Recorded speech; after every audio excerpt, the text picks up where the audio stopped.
Welcome to the 24th Jackie's Proof Animals Have Souls and Psychic show, produced through Passionate World Talk Radio, a subsidiary of Global Media Network. My website is jackiejoneshunt.com, and if you've listened to my show before, you'll know I am a psychical researcher, historian of spirituality, lecturer and decades-long vegetarian for compassionate reasons, and author of 3 books, Proof Animals Have Souls, 500 plus celebrities go vegetarian, and Jesus the Shamans, mediums. Regarding Moses and Jesus the Shamans, amongst many other things, it reveals the politically orientated biblical mistranslations condemning mediumship, when it was an ancient tradition actually to consult seers, prophets, judges and oracles to learn spiritual wisdom and predictive guidance. So it's quite an irony that in later years church orthodoxy decided to condemn mediumship when so much of the Bible is based on it. And these mistranslations led to the 16th and 17th century witch hunts when thousands of innocents were killed. And even today, some people are suspicious or fearful of mediumship. And today I'm introducing Chris Roberts. Chris Roberts is a medium from San Francisco who now lives in Sonora, California, USA, near Yosemite. He runs an online school called Empath Healer Academy, where he teaches people to become clairvoyants.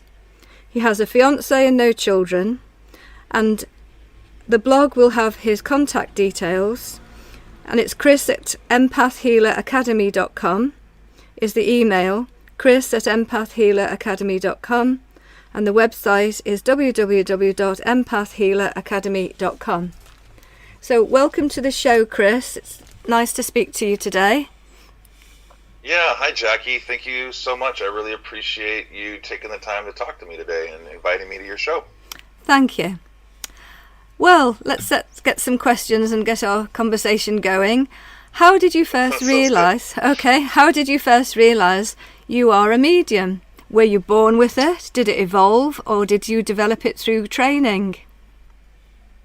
Yeah, it's a really good question. You know, I think everyone has this capacity to some degree.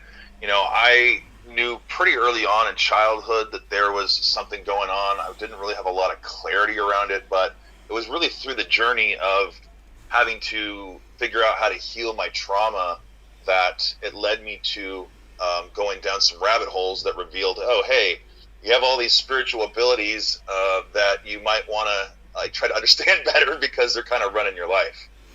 Okay, so you had a traumatic event in your childhood? Numerous, yeah, certainly. Like a lot of people do, but yes. Yeah. Would you say you're clairvoyant, seeing, clairaudient, hearing, claircognizant, knowing, clairsentient, sensing? Would you say you're some or all of those? Yeah, again, I would actually, from my perspective, I think that we all have those inherent abilities, and it's really just society and programming and whatnot that closes us down to connecting to these parts of ourselves. But yes, through the process of healing ourselves, we can certainly, they can be reintroduced into our awareness, and we can start to harness these things consciously. But yeah, what I teach is a 6th chakra or a clairvoyant based modality for spiritual energy management. But yeah, of course, you know, you start to clear all these channels up, you know, and connect them all of those things tend to come online. So the short answer is yes. Okay. Would you say you're psychic as well? Because not all mediums say they're psychic, and not all psychics are mediums, because there is a difference. So do you give predictive guidance? That's not particularly what, you know, my forte is. I definitely have precognitive abilities, certainly, and I unfortunately don't always listen to it. Like I actually had a event happen this week that I was warned about 30 days ago, and of course, like dismissed it, and then it kind of came up and bit me in the butt. But yeah, I think that's definitely part of the equation, certainly. Mm-hmm. Do you see and interpret auric colours, auric energies around people? Yeah, so I'm not particularly what would be considered an open-eyed clairvoyant, but yes, I can sit and I teach how do you sit down and tune in and look at someone else's aura. How do you sit down and tune in and look at the energy in your space? And really it's through just the lens of practicality, and starting with being able to see the energy in our, we have blind spots. But yeah, if we can sit down and start to look at the energy in our own space and clear out what's not serving us, that's really a efficient and powerful way to, move forward on our own path. But then, yeah, that ends to people who are drawn to this, right, and resonate with these type of things, I think mostly all want to, be connected to a deeper purpose. And that typically involves helping people. So yeah, sitting down and being able to look at someone else's space clairvoyantly and read the energy in their space is certainly part of it. And being able to help people have clarity on where they're maybe stuck. And then the next piece of that would be understanding how do you move that energy out of someone's space for them, or yourself for that matter. I had a great friend and spiritual teacher, Gordon Higginson, at the Arthur Findlay College, and he was an evidential medium, but he also worked psychically, and he used to love to read auras, and he would read the emotional aura, how that was affecting the mental aura, how it was affecting the spiritual aura, and how that would be affecting physical aura. And from that, he could also see people's potentials that would, if they achieve them, would give them the most satisfaction in life, their abilities and really their purpose for having this incarnation. So it was excellent to watch him work through the colours and interpret the colours. So I have an interest in auras. Do you have a spiritual message to share with listeners? Yeah, absolutely. And just real quick, thank you for sharing that. I think that that's really speaking to the heart of what I see as well, and the value of developing, the ability to look at people's energy. I think it's really reflective of my experience, and I think why it's so important. But yeah, as far as a message goes, Jackie, yeah, absolutely. I think there's a lot of people are feeling the pressures and the chaos of a rapidly changing world, and it's increasingly more difficult to navigate. And I think that my message really is, a lot of this upheaval and all these challenges that we might be experiencing in our personal lives is ultimately a catalyst for our evolution and our growth. And the quicker that we can really let go of the heavier, denser energy and blocks and traumas in our space, the quicker that we can be aligned with our higher energy and really, not only, navigate the changes that are happening in the world with a lot more ease and a lot more stress, but ultimately I think that leads to what a lot of people are really, that a lot of your listeners, I suspect, are, wanting to have a richer and deeper, connection not only with themselves, but with life, and feeling like they are aligned with their purpose. And oftentimes that is, they see this world that there's a lot of pain, and they want to help people and relieve suffering and these type of things. So my message is simply, the quicker that we can get dialed in and balanced and healed ourselves, the quicker that we can rise above the lower frequencies and start to live in a more deeper sense of purpose and why we're really actually here at this time, going through these changes and these transitions. Thank you. Do you see animals, or do you sense spirit animals? Yeah, I still do a fair bit of clairvoyant reading for my students and stuff. And yeah, absolutely. I think everyone has different spirit guides, and sometimes they show up as spirit animals. Absolutely. But how about if somebody has lost a pet, the pet's passed away? Do you sometimes see pets, or are you not really attracted to spirit animals, as in spirit loved ones? Absolutely. Yeah, absolutely. I see it.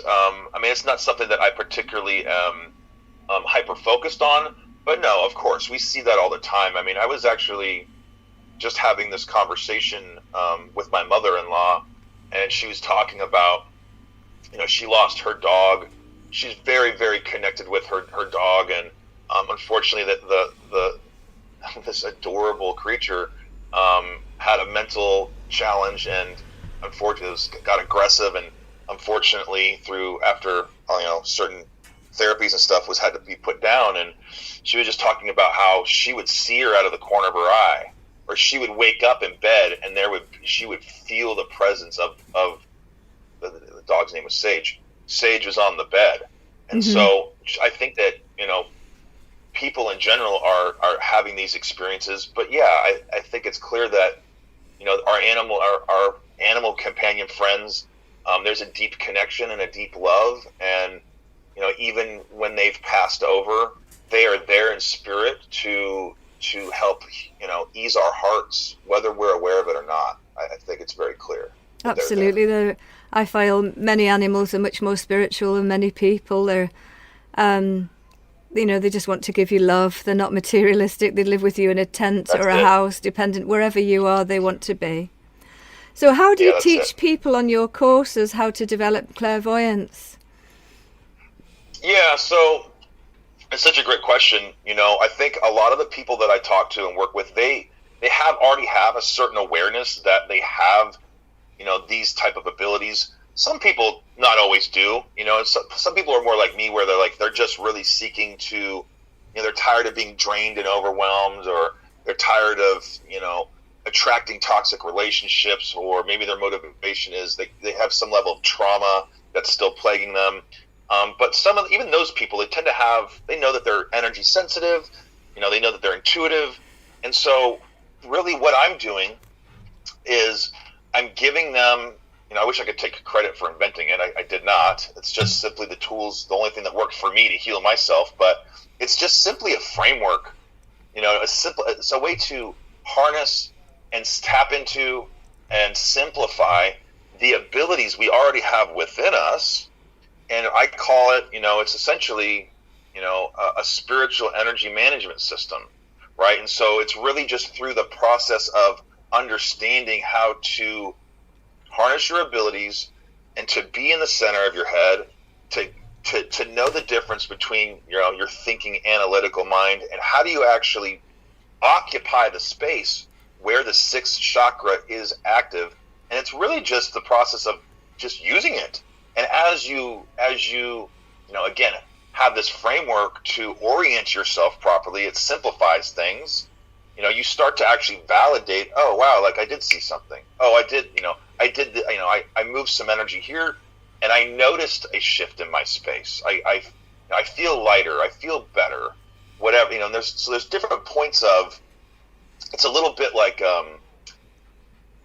I feel like at times, like the movie The Karate Kid with the whole wax on, wax off, and he doesn't really realize, he thinks he's just cleaning the car, but he's getting the muscle memory of how to use, he's learning how to, do a karate block. But so sometimes it's a bit like, oh, okay, I'm using this methodology, and it takes a moment for the validation to start to stick. But as you keep doing it, it's like, oh, wow, this is working, and I'm doing this, and I'm starting to see things. But it's through the practice of doing it that you strengthen it, like a muscle. Yeah. Does that make sense? Well, Gordon, the one I was mentioning before, his mother was an excellent medium before him, and he was the president of the Arthur Findlay College.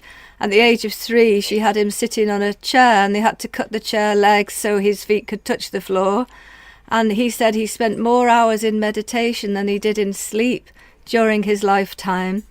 And he developed his clairvoyance and clairaudience, and then he went into trance, and then he went into physical phenomena. But he was so disciplined, he spent hours upon hours in meditations, connecting with the spirit world. But he was born a natural medium, but still he had to work very, very hard to develop it.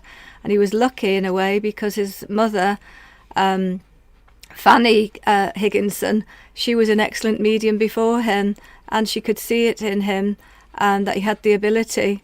And between him and her, they often said that when they saw a spirit, they were as real to them as they are to us.